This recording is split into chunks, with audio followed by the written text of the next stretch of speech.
The front door opens. He steps inside and freezes in place. What he sees is impossible. His son is laughing. For the first time in 2 years, since the rainy night that took Lauren's life and left the boy in a wheelchair, his son is truly laughing.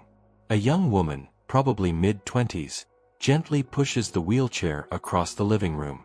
She's making silly voices, dramatic faces, gliding a toy car along the floor. Here comes the brave little lion in his magical forest mobile. Roar! He's going to save every single animal in the woods. The boy claps softly. Not strong, but real. His eyes shine in a way their father had almost forgotten.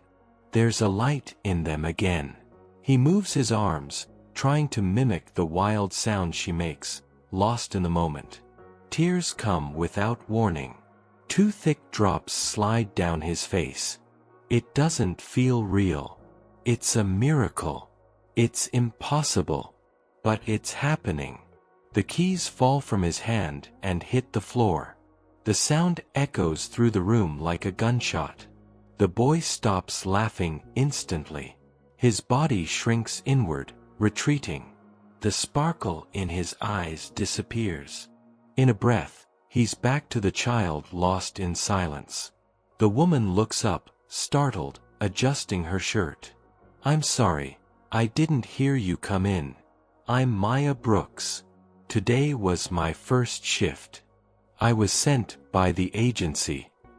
He tries to speak, but his voice is caught somewhere between wonder and confusion. They didn't say anyone would be coming today.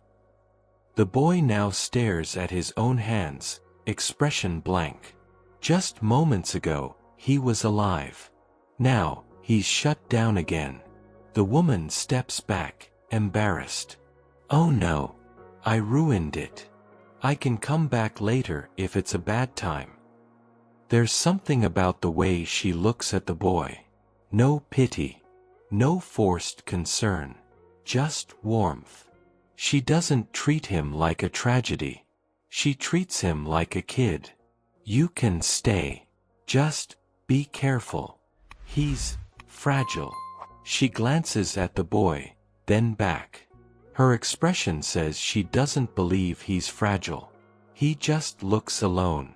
"I'll be careful," she says gently. "But I'm not going to stop trying to make him laugh." He hesitates, but nods. And for the first time in a long time, he isn't sure he wants her to stop either. The second day.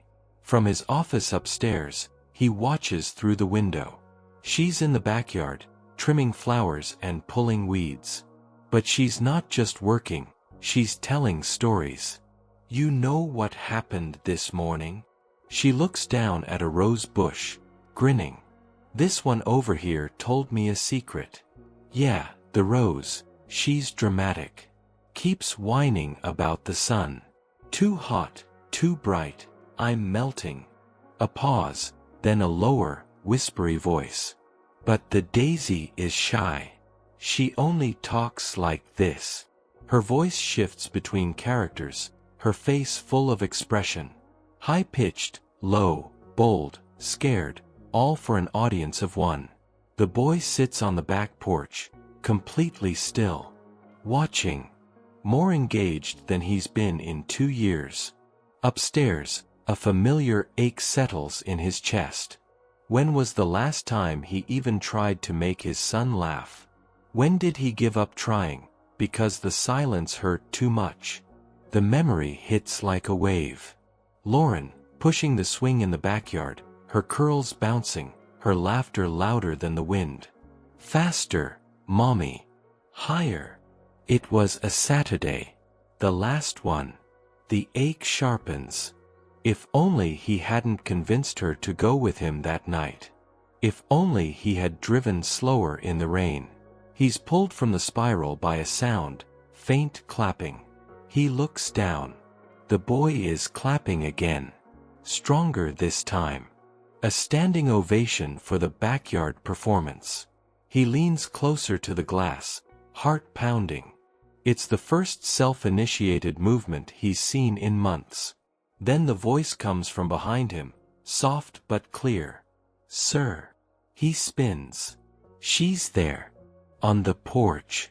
He didn't hear her come up. "Sorry to interrupt.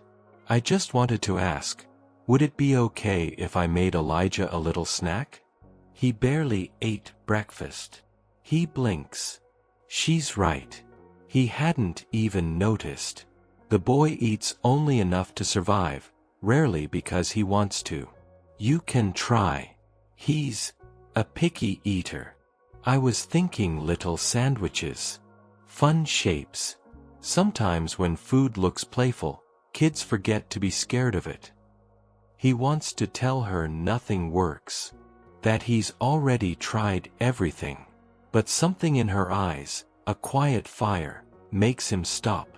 "You can try." An hour later, she returns with a tray. The sandwiches are shaped like butterflies. Cherry tomatoes for antennae, lettuce for wings. "Look who's here for lunch. The butterfly friends. They're starving for cuddles."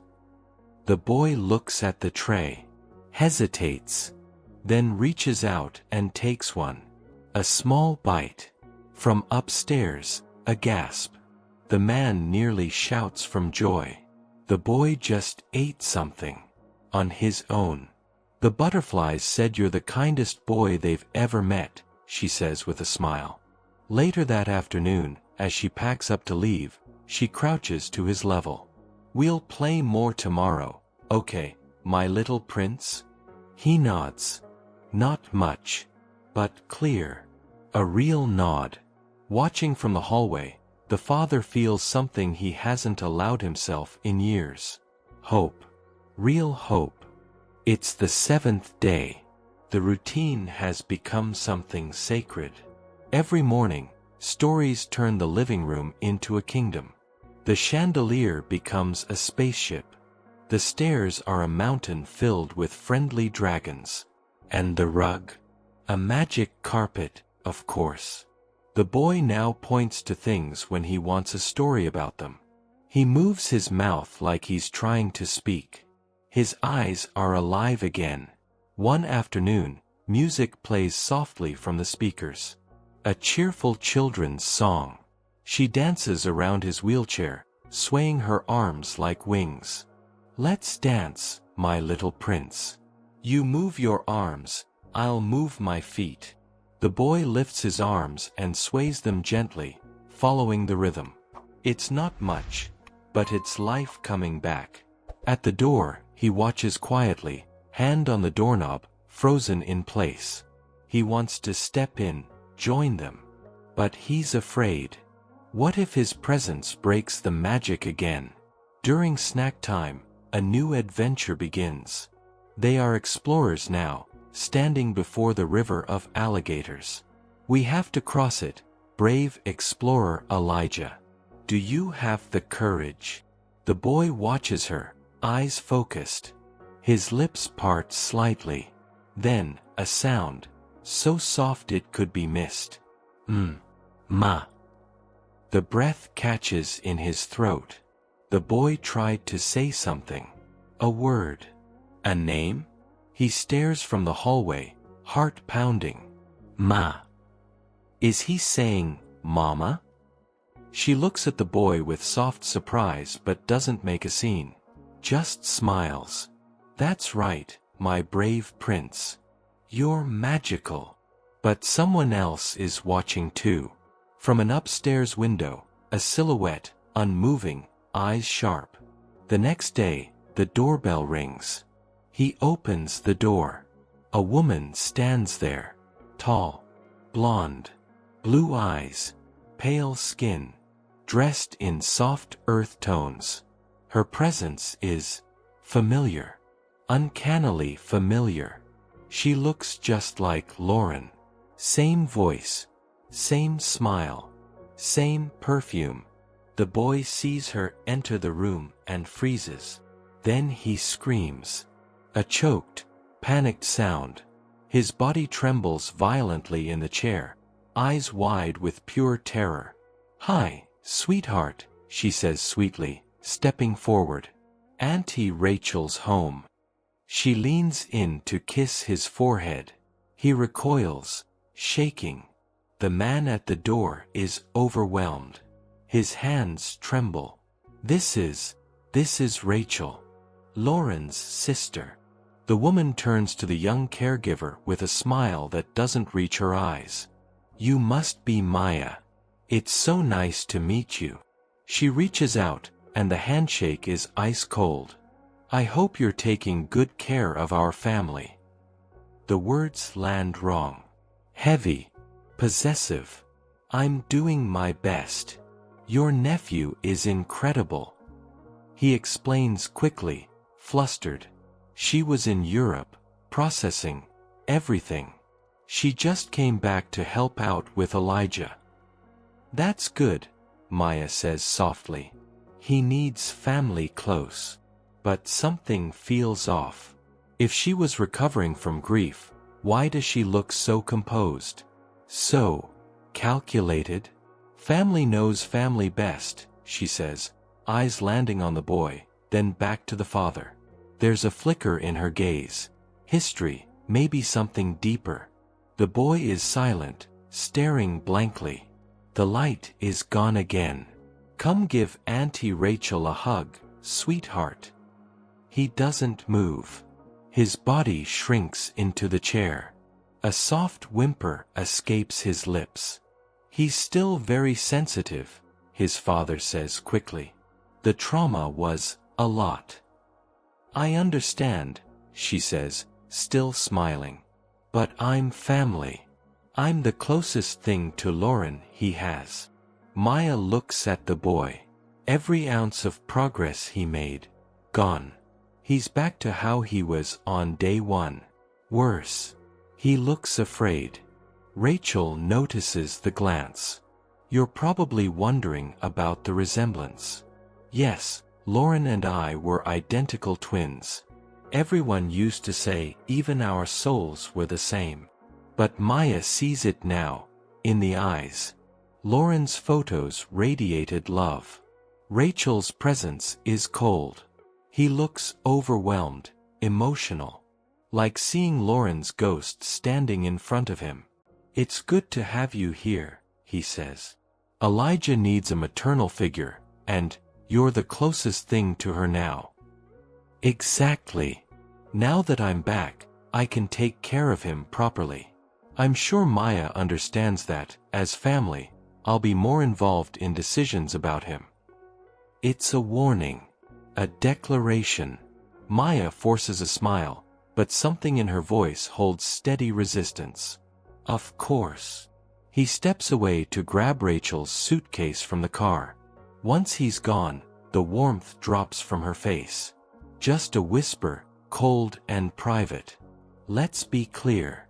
You're the help. I'm the family. Don't forget that."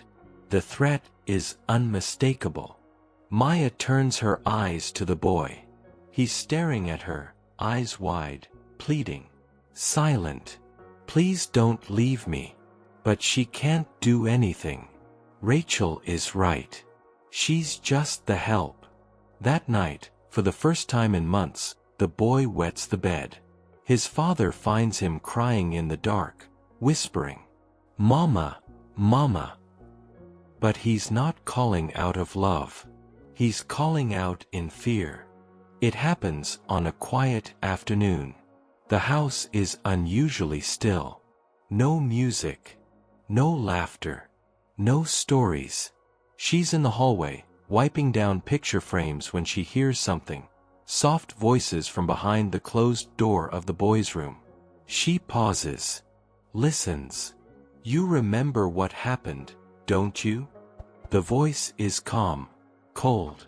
The boy makes a tiny sound, more like a whimper than a word. "She was distracted because you were crying so much in the car. That's why the accident happened.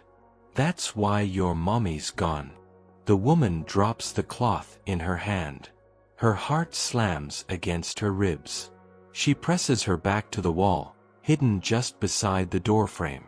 Inside, the voice continues. You don't want Daddy to get hurt too, do you? What if he gets too worried again and something happens? Silence. Then a sharp intake of breath. A small, broken sob. If you scream or cry or talk too much, bad things can happen. The boy makes a pained sound, like a wounded animal. No words. Just raw fear. And if you tell anyone what I said, the voice lowers into a whisper. I'll have to leave. Then Daddy will be alone again. Just like when Mommy left. More sobbing. You wouldn't want that, would you? No answer. Didn't think so. Footsteps. She darts down the hallway and pretends to be cleaning the bookshelf when the door opens. The woman walks out. Composed. Calm. Smiling like nothing happened. Maya waits until she's gone. Then quietly opens the door to the boy's room. He's curled up in his chair, eyes red, face wet. Shaking. Hey, little prince. What happened? He looks up at her, terrified.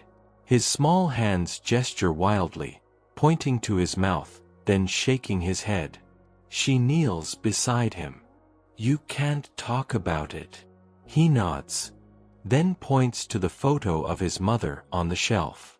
His fingers tremble. Another gesture, like something exploding. Then both hands fly to cover his ears. And she understands. He thinks if he speaks, if he makes noise, people get hurt. She holds his hands gently. What did she do to you? But he just cries, silently. Too scared to say anything more. That night, the boy cries again in the dark. His father rushes in, but there are no answers. Just more silence. More fear. Buddy, please, talk to me. What's wrong? But he can't. Because now he believes that his voice can kill. It starts slowly. Little comments. Small pauses. Carefully chosen moments. You know, Elijah started regressing right after she came, didn't he? He looks up from his coffee, confused. What do you mean? I just think it's strange. He was stable, quiet, yes, but calm. And now, all this chaos. The crying, the bedwetting, the panic. That didn't start with her, he says, shaking his head. It started when you came back. A smile. Did it? He doesn't answer. Another day, another seed. She told him that Lauren sends kisses from heaven. Did you know that? What? I overheard it yesterday. She said, your mommy is watching over you, blowing kisses from the sky. You know how confusing that is for a child? He's waiting for someone who's not coming back. He sits back, unsure. Did she really say that? She means well, he mutters. Maybe, Rachel replies. But good intentions don't always mean safe outcomes. She walks away, leaves it lingering. The next week, more. She told him his mom lives in his heart. That someday they'll be together again. She said that. I wish I didn't have to be the one to tell you this, but you need to know what's happening under your roof. He can't breathe for a second. His mind starts to spin. Is Maya trying to make Elijah emotionally dependent? Trying to replace Lauren? That same day, Rachel hands him a piece of paper. It's crumpled, pulled from the trash. I found this in her things. He smooths it out. Elijah needs a mother. Maybe I can be that for him. His hands tremble. You think she wrote this? I don't know. But who else would? She's been playing house with your son like he's hers. He wants to confront Maya. But he's not ready. Not yet. Instead, He starts watching her, noticing every moment, every laugh, every soft touch on Elijah's shoulder, every whispered word. And then something breaks. He calls her in. "We need to talk." She nods, nervous. "I've heard some things, concerning things." "Like what?" "You've been saying things to Elijah. About his mother. About heaven. That she's still here somehow." Her face twists in shock. "No. I haven't said anything like that. I just play with him. That's all I do." He holds up the paper. "Did you write this?" She reads it. Her hands shake. "I didn't. I swear to you, I didn't write that." But his eyes are clouded. "The damage is done. I don't know what's going on. But my son is worse, and this all started when you got close to him." She swallows the lump in her throat. "I would never hurt him. Maybe not. But I need to set boundaries. Starting today, you're not to be alone with Elijah anymore. Clean only when I or Rachel are home. Understood?" The world tilts. Her knees nearly buckle. She walks away, barely holding it together. Elijah sees her from the stairs. His arms reach toward her instinctively, but she can't go to him. The light in his face dims. And just like that, she's cut off. Every day after, she still comes. Still cleans. But now, she's watched. She's not allowed to speak freely. Not allowed to play. Not allowed to be Maya. And Elijah. He breaks. He stops eating again. Stops responding. Starts trembling when spoken to. The house turns cold. Rachel smiles more. The boy disappears. It begins with a mistake. A handbag falls from a chair. A spill of personal items onto the floor. Receipts, lipstick, a bottle of perfume, a few folded papers. Maya kneels to help. "Let me get that for you." No, I've got it." But she's already picking things up. And then she sees it. A utility bill. Dated 3 months ago. Issued to a local address. This city. This neighborhood.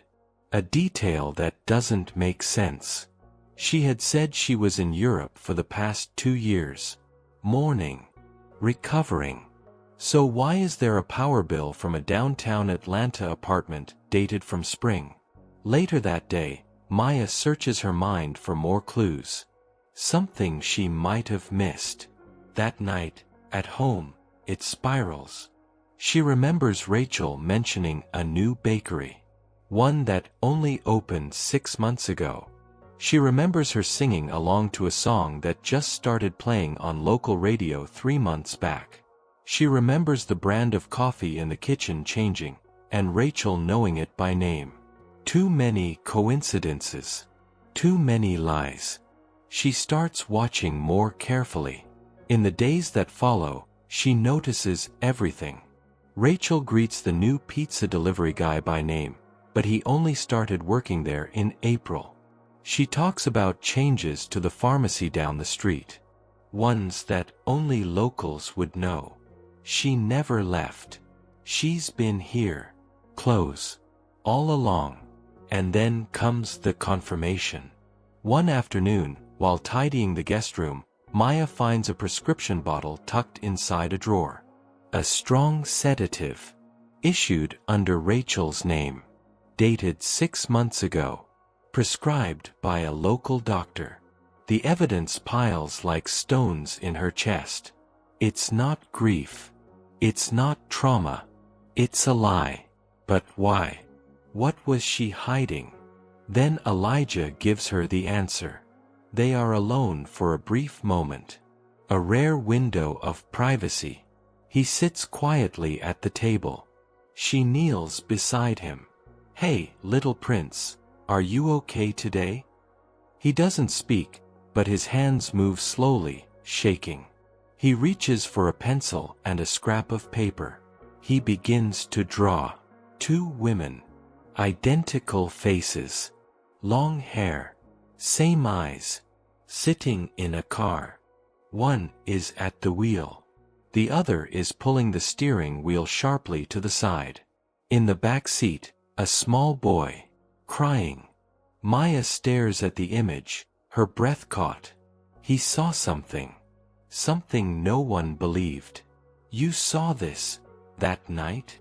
He nods, tears brimming again. Then a shadow crosses the room. She turns. Rachel is standing in the doorway. No smile this time. No mask. Just stillness.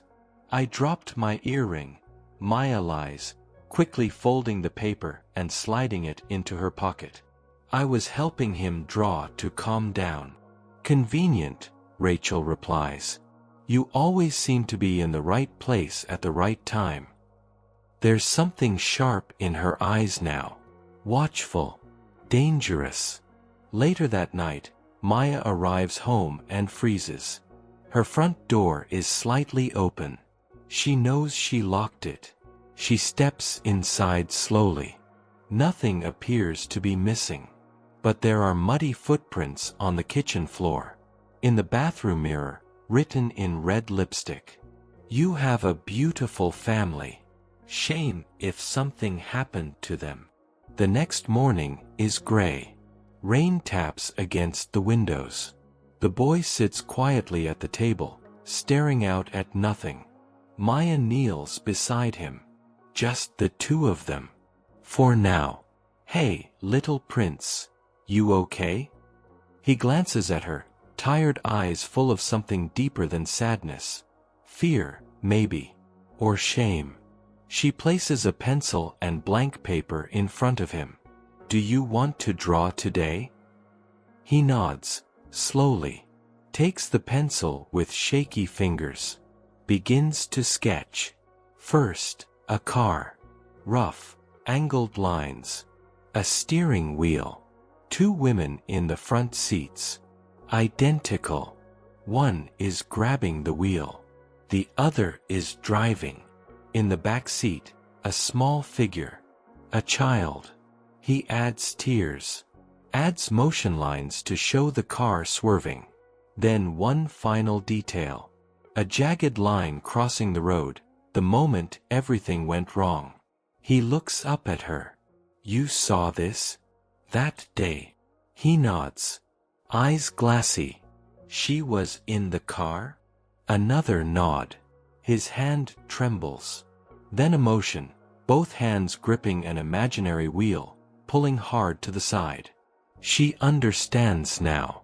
He didn't just see the accident. He saw Rachel cause it. She exhales, trying not to cry. You were so brave to show me this.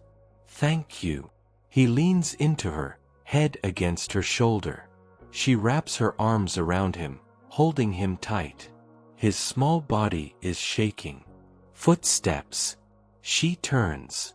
Rachel is standing in the doorway again. Arms crossed. Eyes unreadable. What a sweet moment, she says flatly. The boy pulls away immediately. His face shuts down. The light in his eyes vanishes. Back to silence. Rachel steps into the room slowly. You 2 are very close, aren't you? Her tone is smooth. Almost amused. The young woman doesn't answer. She can feel the danger in the air now. Thick like smoke. Rachel kneels beside the boy. Smiles sweetly. Sweetheart, did you show her something? The boy doesn't move. Because remember, if we talk too much, things can happen. People can get hurt. He flinches. Maya stands quickly, stepping between them. I think he needs rest. Rachel rises too, slowly. Still smiling. Still watching. When the man returns home that evening, Rachel greets him at the door with tea already poured. How was work? Busy. He seems quiet again today. Yeah, he sighs. He was doing better. Rachel places her hand on his arm. Maybe he's overwhelmed. You know how sensitive he is. He nods absently. Later that night, the boy lies awake, gripping his blanket. Maya sits in her own apartment, staring at the drawing. 2 women. One dead, one alive, and lying. She knows the truth now, but no one else will believe it. Not yet. The house is quiet. Too quiet. In the kitchen, porcelain clinks softly. Steam rises from a teapot.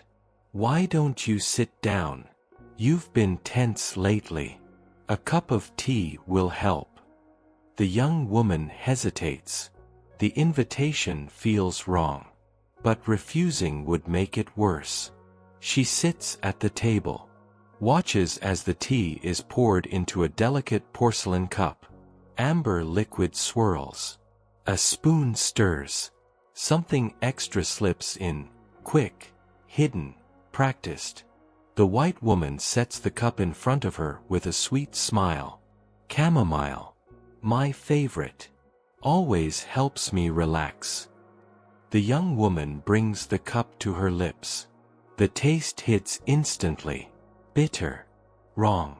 She forces a smile, swallows only a small sip, then sets the cup down. It's strong, she says lightly. Oh, I added honey. Makes it smoother. When the other woman turns away, she tips the cup slightly, letting the liquid fall into the potted plant beside her. The soil darkens, soaking it up. The air feels heavy. You know, the voice shifts now. No more sweetness, just ice. You've been asking too many questions. Poking around where you don't belong. The young woman's body slumps against the chair, pretending the sedative is taking hold. Her eyelids flutter as if struggling. I don't understand. Oh, you understand. The white woman leans close, whispering. Some people don't know when to stop. And sometimes, curiosity comes with consequences. A chill crawls through the room. You have such a beautiful family. Would be a shame if anything happened to them. The words cut sharper than knives. The young woman stays limp, pretending the drug is working, heart racing beneath the act. She lets her head droop, her breath slow. The predator believes she's won. I've been patient. But you're in the way. And I don't allow obstacles. She steps away, opening a drawer. The sound of rope sliding against wood. A chair creaks. Footsteps return. But before the trap can close, a sound breaks through. Small, shuffling footsteps in the hall. The boy appears in the doorway, sleepy-eyed, confused. He looks at the scene, the cup, the rope, the frozen caregiver. Then he sees the truth. The white woman stiffens. Well, look who woke up, she says too sweetly. Just in time to say goodbye. The boy's body shakes. His fists clench. His lips part. And then, a sound erupts. Loud. Clear. Strong. No. The first word in 2 years. The rope falls from her hands in shock. The boy's voice grows louder, broken but determined. Don't hurt her. She's good. She's good. Tears pour down his cheeks. His small arms point toward his aunt. She's bad. She's bad. Daddy. Daddy. The man bursts into the room at the sound of his son's voice. His world stops. He sees everything, the rope, the tea, the terror. His son's first words in years. The predator's mask cracks. She stammers. He's confused, traumatized. But the boy screams again, louder. No. You hurt Mommy. I saw. You pulled. The silence that follows is deafening. The father looks at his son, then at her. For the first time, he sees the truth. The house was frozen in silence after Elijah's scream. The boy's voice, raw and trembling, filled every corner of the room, tearing through years of silence. He clung to his father's leg, pointing at the woman who once smiled sweetly but now stood pale, shaking. She was in the car. She pulled the wheel. Mommy cried, and then, it crashed. Every word felt like thunder. His father staggered back, the world collapsing around him. The woman shook her head furiously. He's confused. He doesn't know what he's saying. Trauma, imagination. But Elijah's voice rose again, clearer, stronger, no longer broken. She told me not to say it. She said you'd die too, Daddy. She made me promise. His father's face hardened. The room spun with disbelief and fury. He turned to the woman, his voice shaking. Is this true? Did you kill her? Did you kill my wife? Her composure cracked. The mask shattered. For the first time, fear lit her eyes. She was going to ruin everything. She knew I still loved you. She wanted to take you away. The words spilled out, uncontrolled, half screamed, half wept. I didn't mean for it to happen, but she fought me, and the car. Her voice broke into sobs. Elijah hid his face against his father's chest, trembling, but for the first time in years, the boy had spoken his truth. The father's eyes filled with tears of rage and grief. He reached for his phone with shaking hands. You'll never hurt us again. When the sirens echoed outside minutes later, the family stood together. Father, son, and the woman who had given them back hope, while the police carried Rachel away in handcuffs, her voice still pleading, still denying, but the truth already spoken. For the first time in 2 years, the house breathed again. The house was frozen in silence after Elijah's scream. The boy's voice, raw and trembling, filled every corner of the room, tearing through years of silence. He clung to his father's leg, pointing at the woman who once smiled sweetly but now stood pale, shaking. She was in the car. She pulled the wheel. Mommy cried, and then, it crashed. Every word felt like thunder. His father staggered back, the world collapsing around him. The woman shook her head furiously. He's confused. He doesn't know what he's saying. Trauma, imagination. But Elijah's voice rose again, clearer, stronger, no longer broken. She told me not to say it.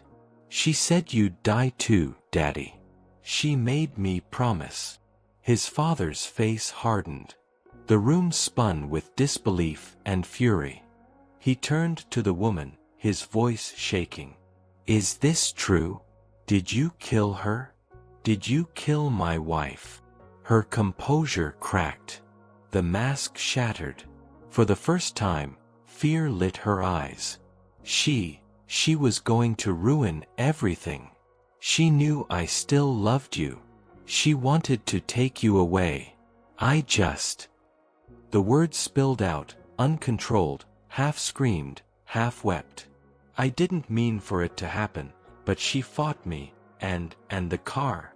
Her voice broke into sobs.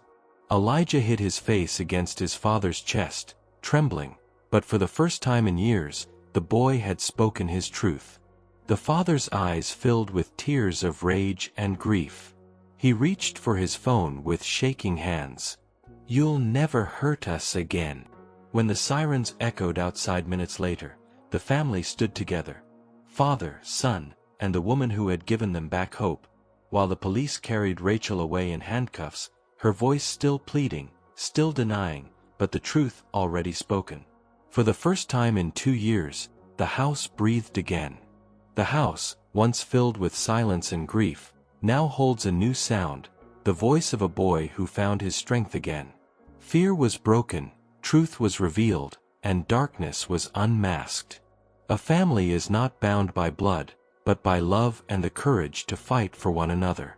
And that night, beneath the stars, a father, his son, and the woman who brought back hope discovered that even with scars, there is always a chance to begin again.